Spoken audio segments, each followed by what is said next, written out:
Dumelang Sanbonani, greetings family. I'm well. I hope you guys are well. I hope you had a good week. Hope this past week was good to you guys.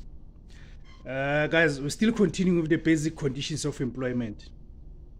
Today we're going to be dealing with the pay for work on Sundays. For those who work on Sundays. Number one, an employer must pay an employee who works on a Sunday at a double the employee's wage for each hour worked, unless the employee ordinarily works on a Sunday, in which case the employer must pay the employee at 1.5 times the employee's wage for each hour worked. Right?